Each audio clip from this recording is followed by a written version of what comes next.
Assalamualaikum warahmatullahi wabarakatuh. Punya perut rata dengan badan ideal tentu idaman setiap orang. Apalagi jika massa otot pun terbentuk. Tentulah tubuh akan terlihat menarik. Tapi tahukah kamu jika permasalahan penduduk di akhir zaman?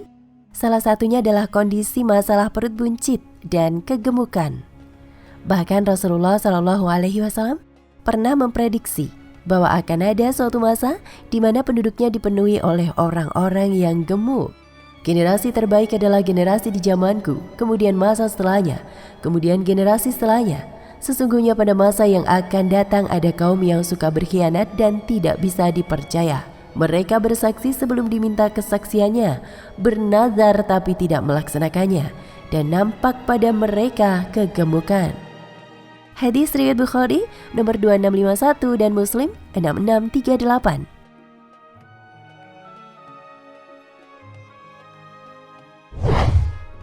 Sebenarnya banyak faktor yang membuat seseorang menjadi gemuk dan buncit. Salah satu penyebabnya adalah karena makanan, gaya hidup, dan kurang berolahraga.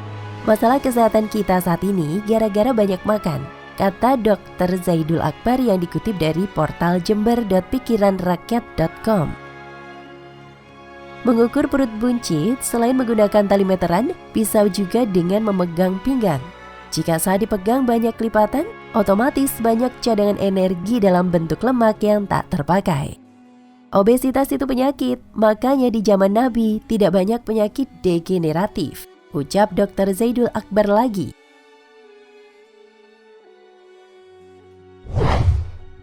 Menurut Dr. Zaidul Akbar, orang-orang yang hidup di zaman dulu tentu mereka pun tetap bisa terserang penyakit. Hanya saja berbeda dengan zaman sekarang. Orang-orang sekarang sakit karena tidak mampu mengendalikan laparnya. Lapar itu kalau bisa dikendalikan luar biasa. Lapar itu adalah elemen utama dalam kedisiplinan diri kita. Kalau Anda bisa mengontrol rasa lapar, maka Anda bisa mengontrol di hari kiamat. Kelak akan diadakan timbangan amal untuk para umat manusia. Timbangan itu akan membawa kita ke surga atau ke neraka saat hari kiamat tiba. Hal itu benar-benar hakiki dan akan terjadi, dan Allah akan menimbang amal manusia seadil-adilnya di hari kiamat. Namun, apakah kamu tahu apa saja yang akan ditimbang saat hari kiamat tiba? Berikut 3 hal yang akan ditimbang di hari kiamat. 1. Amal perbuatan. Pertama yang akan ditimbang di hari kiamat adalah amal perbuatan. Di hari kiamat, amal perbuatan para hamba akan dijadikan sesuatu yang berwujud, lalu diletakkan di atas daun timbangan, amal kebaikan maupun amal keburukan. Rasulullah SAW pernah bersabda bahwa suatu amalan yang sangat ringan untuk diamalkan, akan tetapi sangat berat timbangannya di hari kiamat. Hal ini sangat dianjurkan bagi setiap muslim untuk mengamalkannya, sebagaimana sabda Rasulullah SAW. Dari Abu Hurairah radhiyallahu anhu, Nabi SAW bersabda, 2 kalimat yang dicintai Allah Ar-Rahman, ringan di lisan dan berat di timbangan, yaitu Subhanallah wa bihamdi, Subhanallahil azim. Artinya, Maha Suci Allah sambil memujinya dan Maha Suci Allah yang Maha Agung. Hadis riwayat Bukhari nomor 6406 dan Muslim 2694. Tidak hanya itu, ternyata berakhlak mulia merupakan sebuah amalan yang sangat berat timbangannya di hari kiamat. Maka dari itu Allah Subhanahu wa Ta'ala mengutus Nabi Muhammad SAW, yakni salah satu tugasnya adalah menyempurnakan akhlak manusia. Rasulullah SAW bersabda dalam sebuah hadis dari Abu Darda radhiyallahu anhu, tidak ada sesuatu yang lebih berat ketika diletakkan di mizan melebihi akhlak yang mulia. Hadis riwayat Tirmizi 2003, Ibnu Hibban 481, dan dihasankan Syu'aib Al-Arnaud.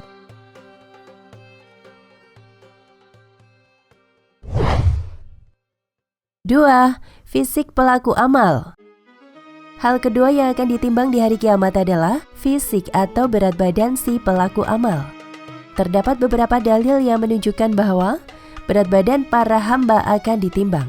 Berat dan ringannya tergantung dari kekuatan iman yang ada di dalam dirinya.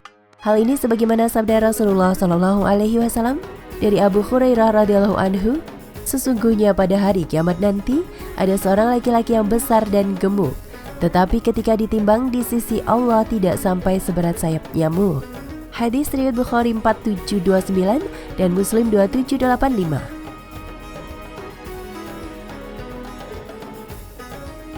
Tidak hanya itu, di dalam sebuah hadis Ibnu Mas'ud dijelaskan bahwa Abdullah bin Mas'ud radhiyallahu anhu adalah seorang sahabat yang betisnya kecil.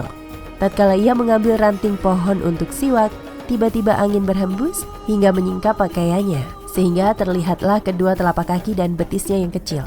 Para sahabat yang melihatnya pun tertawa. Rasulullah Shallallahu Alaihi Wasallam bertanya, "Apa yang sedang kalian tertawakan?" Para sahabat menjawab, "Kedua betisnya yang kecil, wahai Nabi Allah." Lalu Nabi Shallallahu Alaihi Wasallam bersabda, "Demi zat yang jiwaku berada di tangannya, sungguh kedua betisnya itu di mizan nanti lebih berat daripada gunung Uhud." Hadis riwayat Ahmad dan disahihkan Syu'aib al-Arnaus.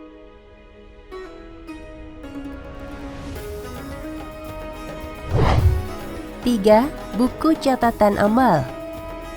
Selanjutnya yang akan ditimbang setelah hari kiamat adalah buku catatan amal manusia. Hal ini sebagaimana hadis dari Abdullah bin Amr, Rasulullah Shallallahu Alaihi Wasallam bersabda, "Sungguh Allah akan membebaskan seseorang dari umatku di hadapan seluruh manusia pada hari kiamat, di mana ketika itu dibentangkan 99 gulungan catatan dosa miliknya, setiap gulungan panjangnya sejauh mata memandang. Kemudian Allah berfirman, apakah ada yang engkau ingkari dari semua catatan ini? Apakah para malaikat pencatat amal telah menganiayamu?" Dia menjawab, "Tidak, wahai Rabbku." Allah bertanya, "Apakah engkau memiliki unsur atau alasan?" Dia menjawab, "Tidak, wahai Rabbku." Allah berfirman, "Bahkan sesungguhnya engkau memiliki satu kebaikan di sisiku, dan sungguh pada hari ini engkau tidak akan dianiaya sedikit pun." Kemudian dikeluarkan sebuah kartu yang di dalamnya terdapat kalimat, "Aku bersaksi bahwa tiada sesembahan yang hak selain Allah, dan aku bersaksi bahwa Muhammad adalah hamba dan rasulnya." Lalu Allah Subhanahu wa Ta'ala berfirman, "Hadirkanlah timbangan untukmu." Dia berkata, "Wahai Rabbku, apalah arti kartu ini dibandingkan seluruh gulungan dosa itu?" Allah Subhanahu wa Ta'ala berfirman, "Sungguh kamu tidak akan dizolimi." Kemudian diletakkan gulungan-gulungan tersebut pada satu daun timbangan, dan kartu itu pada daun timbangan yang lain. Maka gulungan-gulungan dosa tersebut terangkat, dan kartu la ilaha illallah lebih berat. Demikianlah tidak ada satu pun yang lebih berat dari sesuatu yang padanya terdapat nama Allah Subhanahu wa Ta'ala. Hadis riwayat Tirmizi 2639, Ibnu Majah 4300 dan disahihkan Al-Albani. Nah, pemirsa Ensiklopedia Al-Fatih, sampai di sini perjumpaan kita kali ini. Semoga menginspirasi.